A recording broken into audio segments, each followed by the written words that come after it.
paglipat ng It's Showtime sa GMA7 may isang kondisyon ang GMA. Usap-usapan ngayon sa social media ang posibilidad na mailipat sa GMA Network ang noontime show ng ABS-CBN na It's Showtime na kasalukuyang umiere sa subsidiary channel ng GMA7 na GTV.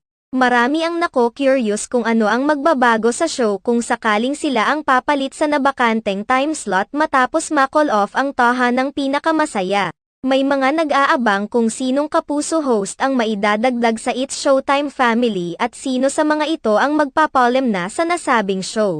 May posibilidad rin naman umano na hindi totally natatanggalin ang ibang host subalit magkakaroon na ng salaitan sa kung sino ang lalabas sa partikular na araw. May mga usap-usapan rin na tanging sina Vice Ganda, Ann Curtis, Jong Hilario at Vong Navarro lamang ang palaging mapapanood sa show muli Lunes hanggang Sabado. Samantala,